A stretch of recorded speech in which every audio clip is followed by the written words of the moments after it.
Hey there, guys and gals. Welcome to part 2 of our interview with Nate Eckman. If you haven't heard part 1 yet, make sure to go back and give it a listen. That's enough of me, and now for the rest of the show.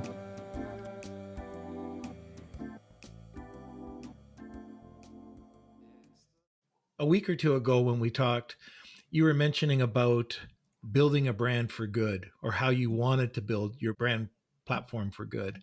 Mm-hmm. Can you give me a couple of examples on how you're going to achieve this?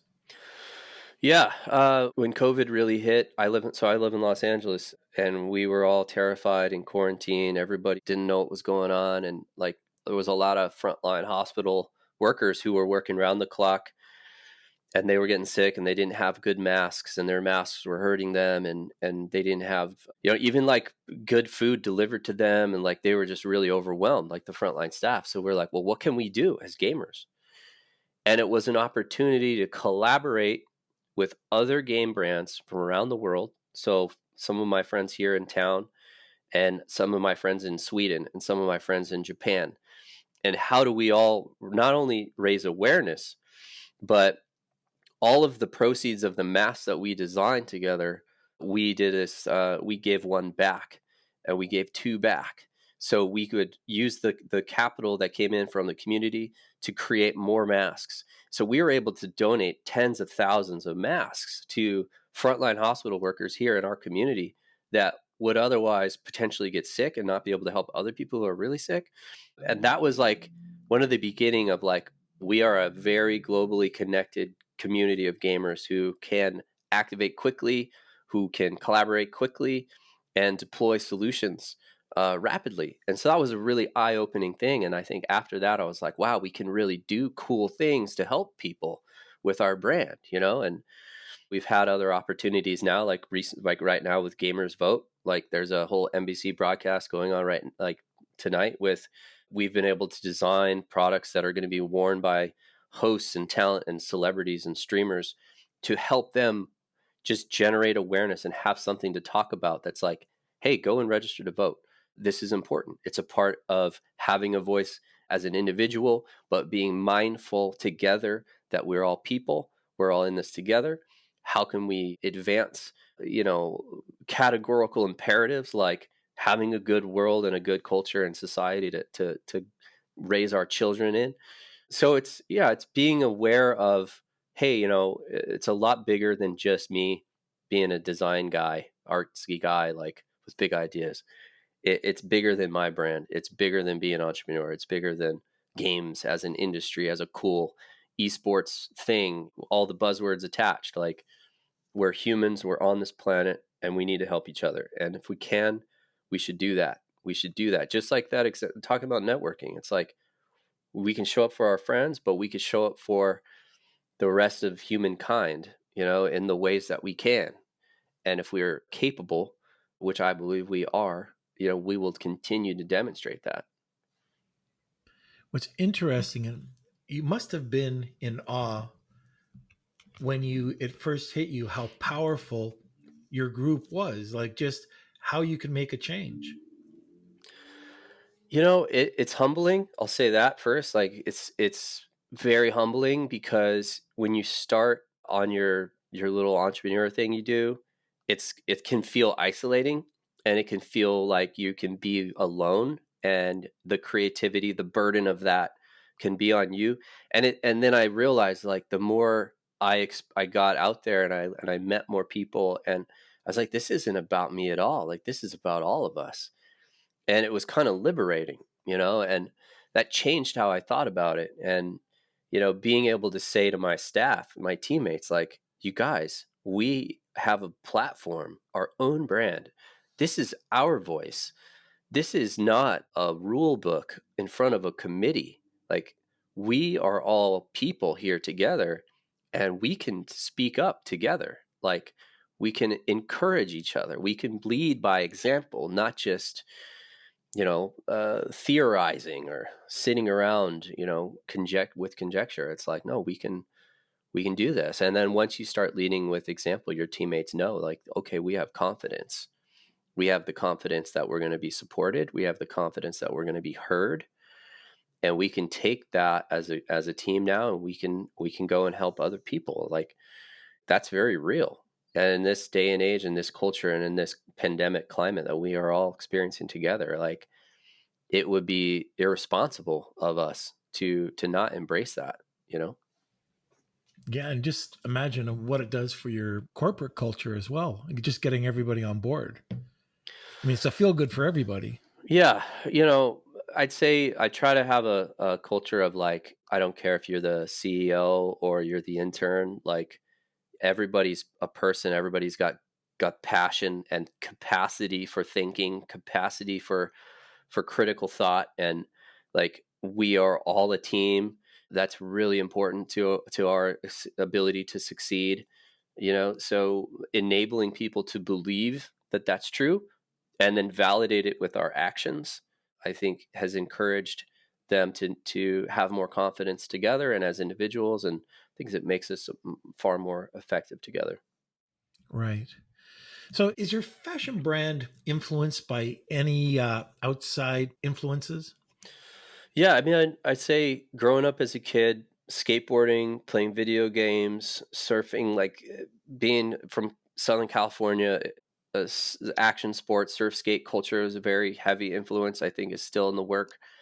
Um, Very much influenced by a lot of my friends who were creating streetwear brands when I was a teenager and into my 20s, living in Los Angeles, visiting the shops and the skate shops, and, like, knowing that, like, the culture around brands was so much more than just making shirts. It was about, like, community building and being able to have a voice and being able to express your creativity, so a lot of my other inspirations are, in contemporary artists, like other painters, who'd really challenge and experiment with color and experiment with form and texture. Like, that is very often in my work, like the way that light interacts with products and light interacts with designs. So I'd say, like, definitely skate culture, because I still love to go to the skate park. I wish I was there right now. It's a ton of fun. Like, it's just like in painting, like, and in video games, your mind, all the cares, they just drift away, and, like, you can be very present when you're writing on your board, or you're playing in a game, or, like, you're inside the detail of a painting. Like, it's all very similar types of behavior, and I think all parts of my inspiration, so there's a lot of crossover inspiration. I think that's part of being a modern gamer. We exist in that cultural crossover, together as, like, yes, we love gaming, but we also love art and fashion and design and, like, sneaker culture and, like, all of this. Like, it crosses into us and we cross into that, and that might be more mainstream every day, but we're creating that culture together with our choices. And that's really, part of the fun with the alt brand for me, is being able to play in that space on the front edge and shape it, see where it goes, and find inspiration from a lot of diverse things and filter it through the work. I think is part of the fun for me. I'm really curious. At least I know for myself, and I'm sure other people, but they underestimate the influence that games have on our culture right now. I like to talk a little bit about that. So, like, one of the things that we were talking about was uh, gamers vote campaigns. Can you tell us a bit more about that? Yeah, I mean, I'd say the first professional instance that really fundamentally changed my view of how gaming really impacts culture was my very first, like, League of Legends World Finals, when you're sitting in an arena with tens of thousands of other people from all different parts of the world, different languages, and you're all there together for the same reason, because you love a game. And it just eliminated, like, any thought of, like, this is so huge, the order of magnitude. It was like a line in the sand. I was never going back. I couldn't understand it any other way. So when you think about modern or contemporary ways you could use that to help people, like, yeah, like awareness campaigns, like Gamers Vote, it's a fun bit of messaging with a popular game. They're going to be playing Fall Guys, which everybody loves to stream, and it's very accessible, can be played by anybody. Mix in some some different athletes and streamers and gamers, and you put it on a national broadcast, and it's entertaining for everybody and it's accessible to everybody. And games transform, many people's abilities to think, and you go across every generation and every cultural difference. It's like, if a game is fun, it connects us and it's entertaining and we have joy. And if you introduce positivity into that, suddenly you have a lot of people who are capable of seeing something similar, activating together, spreading a message quickly, digitally, anywhere in the world, rapidly. I think that the gaming community is very primed to socialize ideas rapidly, get something in front of people, mobilize quickly, all these types of things. Like, we're perfectly tuned to do that. So yeah, generating awareness for Gamers Vote like came together really fast. Speaking of networking, like, I met the gentleman, Mike Tubman, who he was at B Dubs, and then he went to Wombo Sports, and then he went to help Gamers Vote. And he and I both play the same video games, and we can relate to each other as friends. So when he called me for help, just like I said with John, and just like so many of my friends in space, I'm like, yeah, I'm going to show up because I'm going to help you, and B, these awareness campaigns are critical for not just our industry of gamers, but like humankind. So we've got to show up to support each other. But then, as community members, as part of the games industry, we do have to acknowledge, to your point, like, we've got to acknowledge that we have a very, very powerful voice together for good. And I'm very dedicated to that. I've seen it firsthand. And, being able to help awareness campaigns like Gamers Vote has been a really rewarding experience, because it eliminates this idea of like, who's competing against who, and who's the best at this, or what's this new drop. It's like, look, we just identify, like, we're humans. I'm going to help other people, and this is a way I can do that. My platform and gaming as a whole can reach so many people. Yeah, the modern gaming culture is one that can be able to shape mainstream lifestyle, but also the global economy. Like, it's a very powerful community. And I'm very thankful to be a part of it.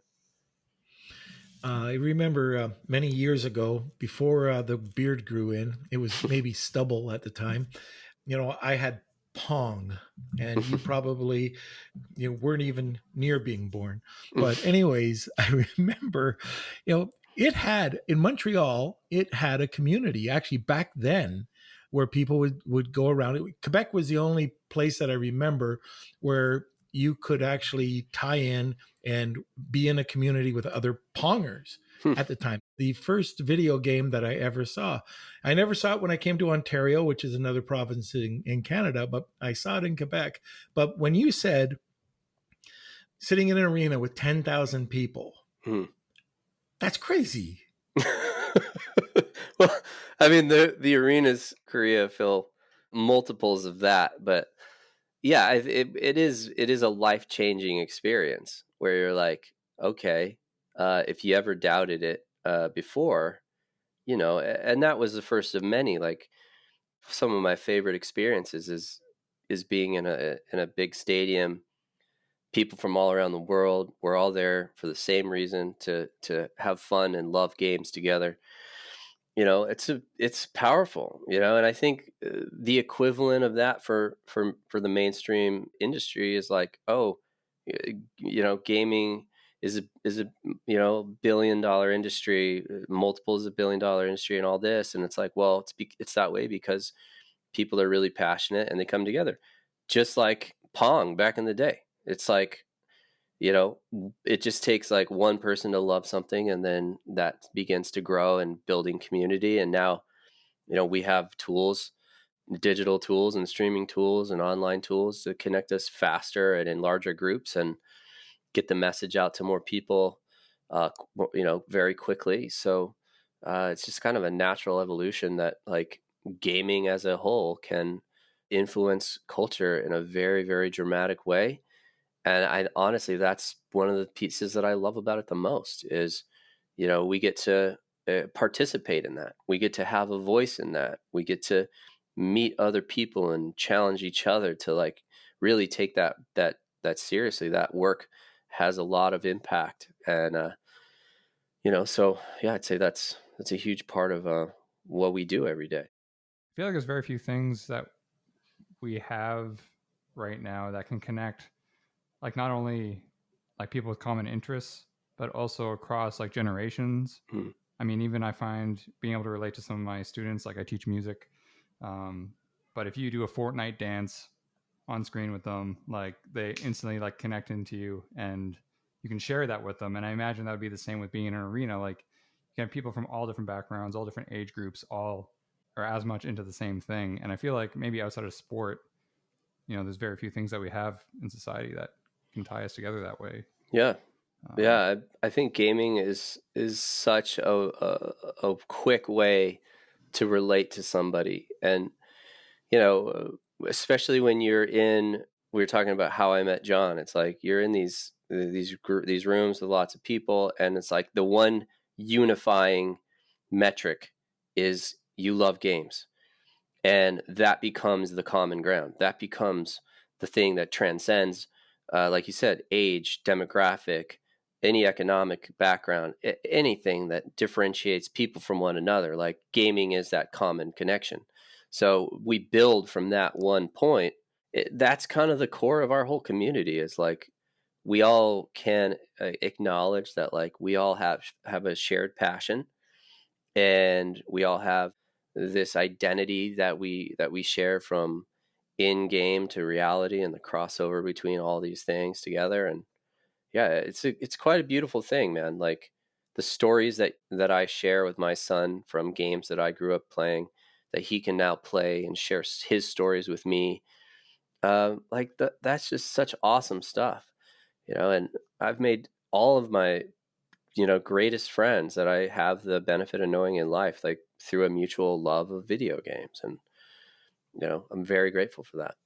One of the things that you support is the LGBTQ community. And, can you dig into that a little bit? What are you doing and how are you doing it? Sure. Yeah. I mean, I go to a lot of, some of my favorite memories are going to events and not sitting in the owner's box, but like being on the floor, screaming your head off as a fan of games. And in those environments, you meet so many other fans of competitive gaming. So in those experiences, I built a lot of great relationships. And in my life, I've had a lot of friends who were underrepresented, friends who are gay or friends who are black. And like, so part of us as a brand being like, how can we support underrepresented friends in our community who also love games, who like through awareness, but also giving back proceeds to positive campaigns that like raise awareness, raise funds, give resources. And how we do that is we create really cool art. That's what I can do. I can use design. I can use art. I can use my brand platform. I can design something cool people want, and I can get their attention through my platform, so I can share awareness, I can generate proceeds, and I can give things back. And I think that is a way that, like, at first it's a little overwhelming. You're like, how can I help people? But you use the tools that you've got, and you start to realize that they're really valuable tools. Like the gamers vote, people are like, can you design us something cool that we could put on people and they could go on stream and then we can talk about it? I'm like, yes, that's very much in my comfort zone, in my skill set, and a way that I can use my humble abilities to help facilitate a message, and facilitate people being able to learn from one another and to relate to one another and to have something to talk about. Oftentimes, like the simple thing of like you put a piece of clothing on your body, it's a way you can identify yourself. It's a way you can have something to speak about, to share a story, to relate to another person. And art and design are ways that I can do that. And I'm very grateful that I can have those opportunities to help other people. Now we've talked about a bunch of different things. We went down a bunch of different rabbit holes, but I want to know something that you live by. Do you have a motivational quote or a quote that you live by? Yeah, when you threw this one at me, I'm not like one of those daily motivational calendar people, but one quote did stick with me that my co-founder, he told me, and I'm not going to say that he invented this one or anything like that, but it really stuck with me. And he was like, it's nice to be important, but it's more important to be nice. And when I think about that, I'm like, it doesn't matter how big and aspirational and ambitious and successful, whatever you think you are, it's more important to be nice.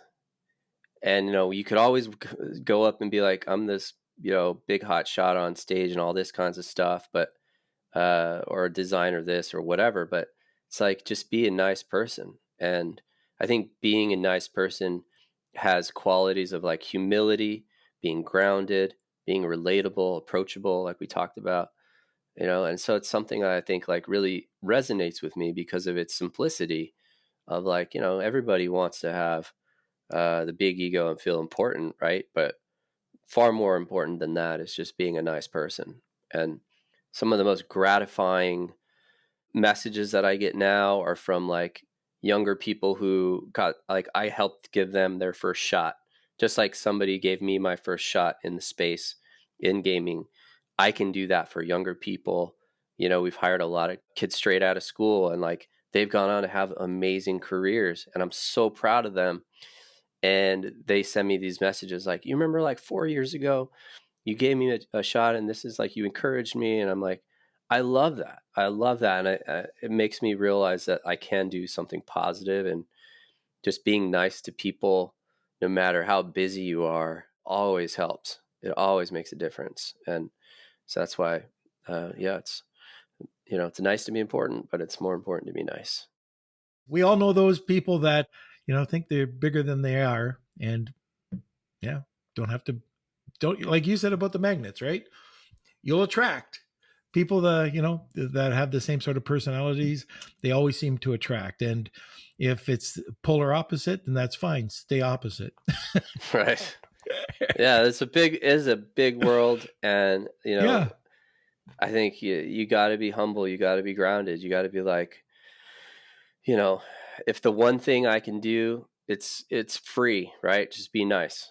And I'm always grateful when people are nice to me, and it's important. It's the smallest, littlest thing, but it can make all the difference. Right. Yeah. I mean, there's a lot of times that, I'll get people calling and they might want to show me a product or whatever. They might want to get me involved with something. And then and it always happens. They say something. It's like we always hear it, how you treat a waiter or, one of the servers at a restaurant. When you're on a date, you can tell basically what the person's going to be like. Sure. Well, same thing like this, red flag. Somebody says something and you just go, oh yeah, I already nailed you. And it makes life so much simpler, doesn't it? Like just going out there and trying to be your best, Hmm. you know? Yeah, I think it's about I like mindfulness, and being nice, and realizing like you said, it's not about being vulnerable. It's about being confident and comfortable enough in your own skin that you don't have to be selfish, right? You could be selfless. And it's about that calmness and that grounded nature of being like, it's not about me. Like, it doesn't have to be about us as individuals. It's like, if I can be nice and generous with my time or with my knowledge or my experience to help another person in their life, that's so gratifying, infinitely more gratifying to me than tracking revenue back to metrics, back to revenue all over again. It's like, it's humans relating to other humans. And I know that sounds really simple, but like, my obsession with philosophy, it led me into that way. It's like, I'm alive. It's got to be a reason. And if I can do something good with that, I'm going to do that. I'm going to choose that path. And being nice is a big part of that.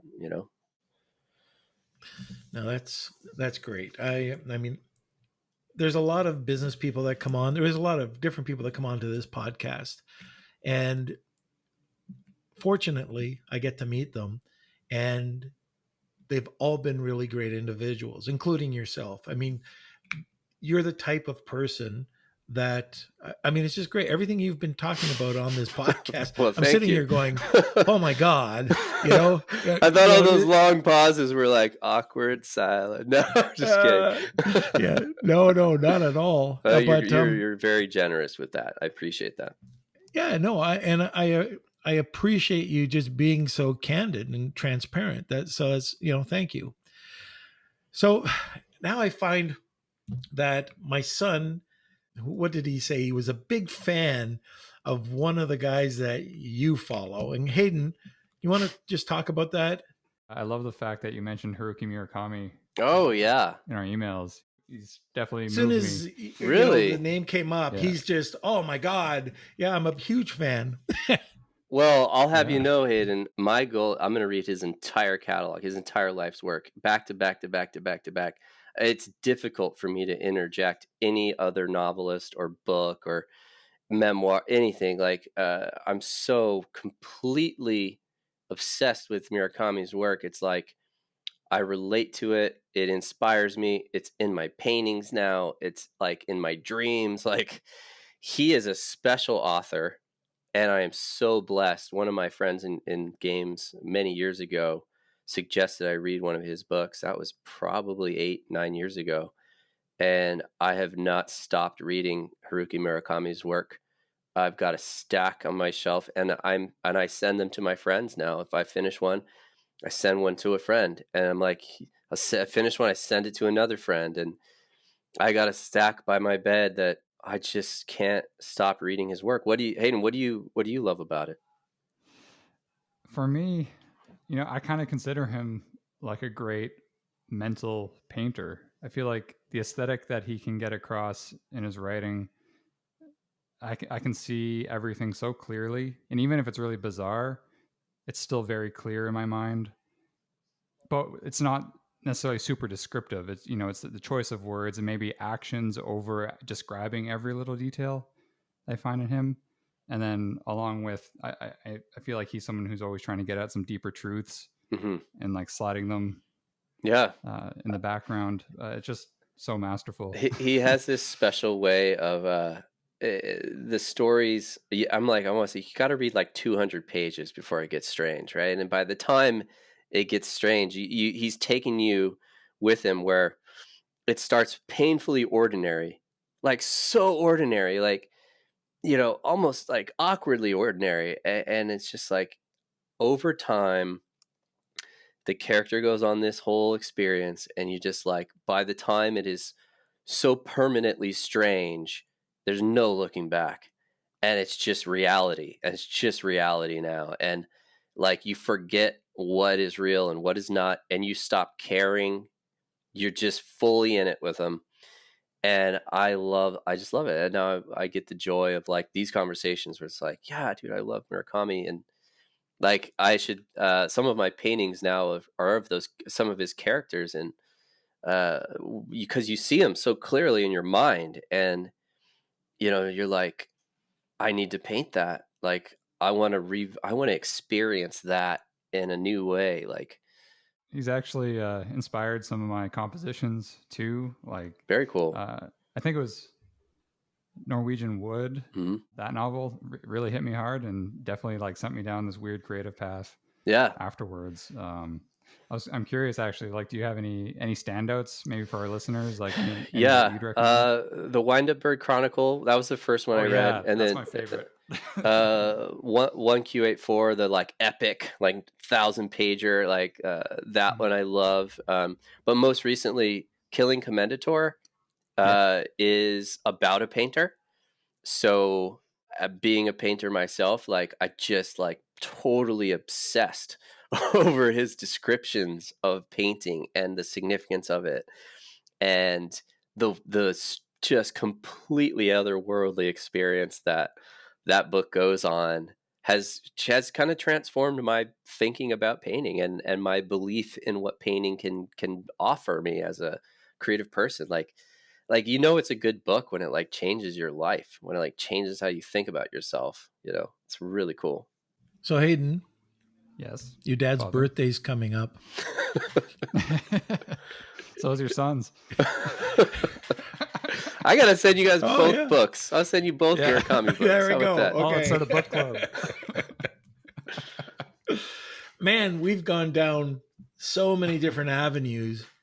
And I mean, this is really late into the podcast, but I can't believe how long it's been. Like we've been talking for an hour and a half here.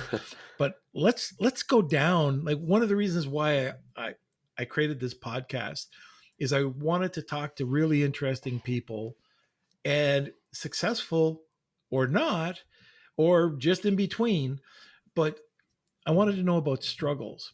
Mm, I wanted to know, what struggles, what their most significant struggles were, and how they got out of it, and how they turned it around. mm. So I'd like to talk to you a little bit about that now. So can we start talking about your greatest struggles? Greatest struggle, honestly, is like, and this goes back to what I was talking about being a kid and being afraid about why we're here on this planet and what does it all mean. And I think you don't want to be alone. You don't want to experience this life alone. And thankfully, my wife, Monica, has really helped me overcome a lot of those types of obsessive negative types of thinking. And I think that's always a challenge for me is, yeah, I have a brand platform. Yeah, I have huge opportunities that a lot of people will never be able to have in life. But it comes back to like, can you overcome the fear of being alone and the power to step outside of yourself, be more mindful of others, be nice, be thoughtful, be selfless, remove yourself as much from the equation as you can. Like it eradicates that sensation of being alone. And I think when I put myself into the work and I surround myself with my team and we learn how to trust and communicate openly, and there's this radical transparency that starts to occur, you can't feel alone because you have to relate. People relate to you. You share ideas. You share inspiration. It's impossible to feel alone. And then when you start to interact, to like do things like this, like go on podcasts and speak to others and go on streams and like watch shows and like be in an audience with thousands of other people, like you realize like I am not alone. None of us are alone. Like that is only in your mind. And if you can remove that and remove that fear, there's so much more waiting for you. And there's so much of a big, beautiful life that you can have. So I'd say like, yeah, the fear of being alone is a wildly detrimental state of mind. And I only overcome that by trying to be grounded and relate to the people that I love and that I trust.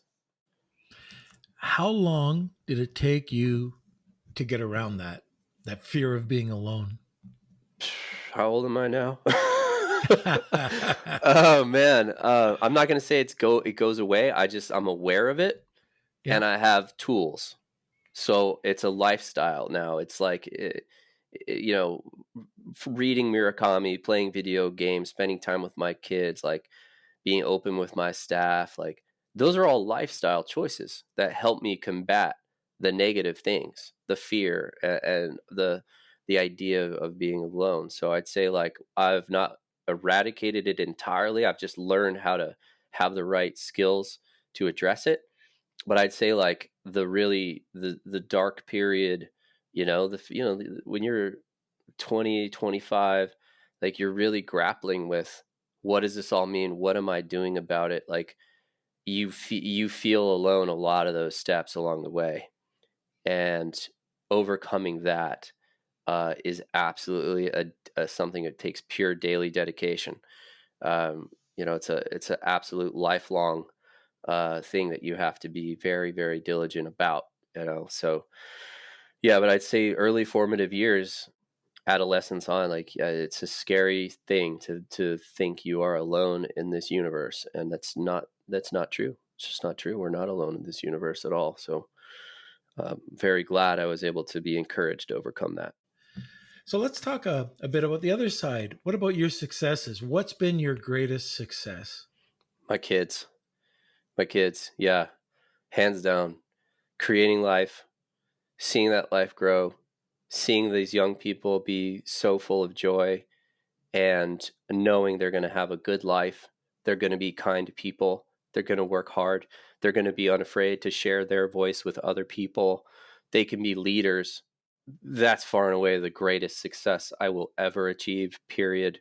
Nothing will compete with that. And seeing their love and their joy reflect back on us as parents and to each other as siblings, like, and with their friendships that they can build, that is absolutely the most gratifying success I am very, very honored to be able to witness in my lifetime, is seeing the joy and the love of my children. You know, I bet you, Hayden, are you there? I'm here. All right. Now, what do you think? Did you think that Nate was going to say that? I knew it. Oh man, well, you guys have seen my kids on the prep videos. Yeah. Yeah. They're already stars. Yeah, they're little bosses around my house, and I couldn't have it any other way, man.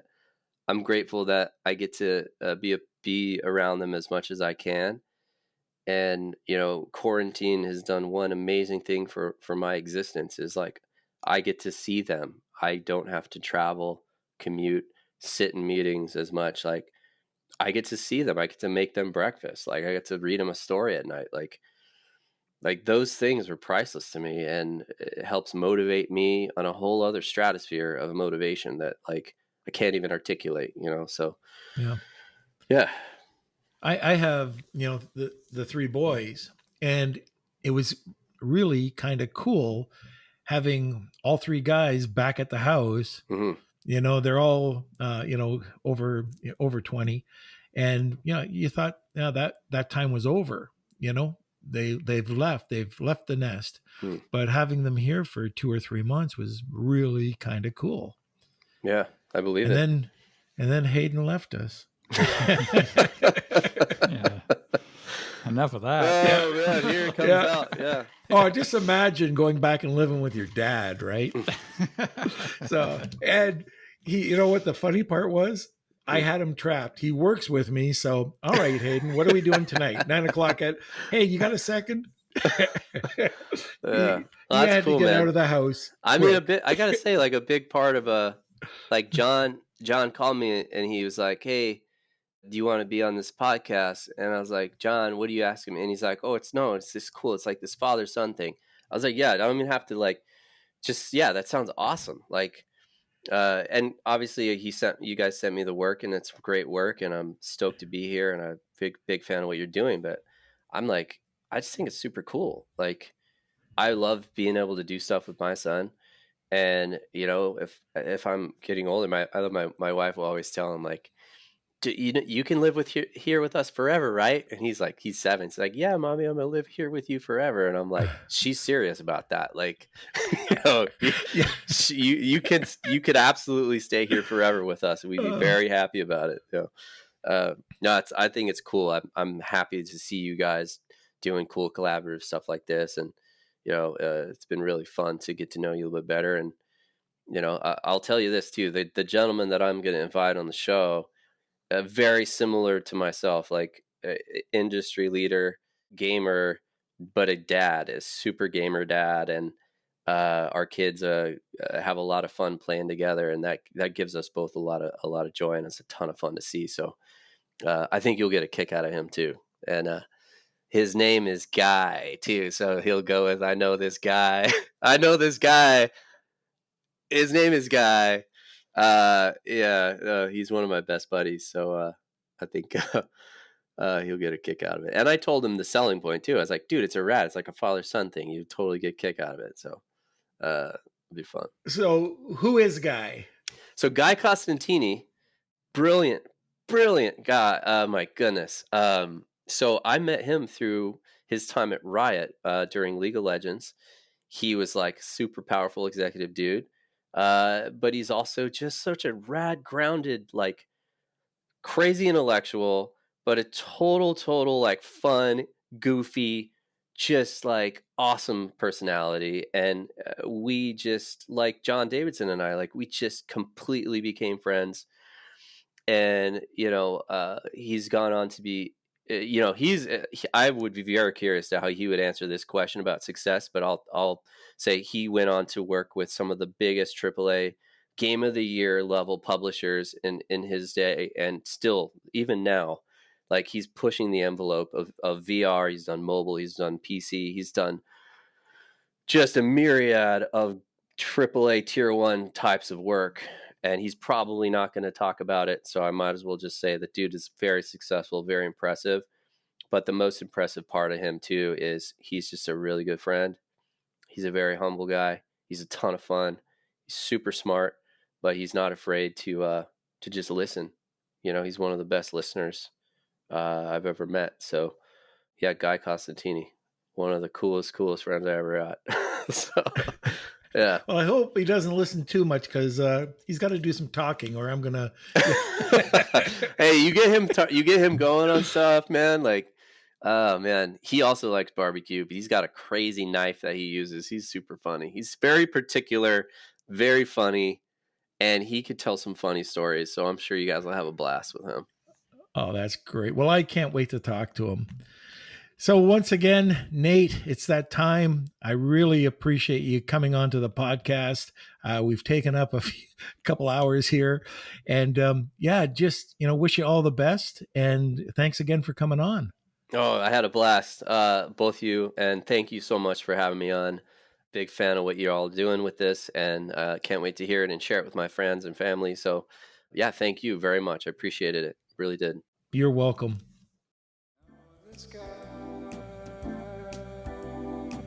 Thanks for listening, guys and gals.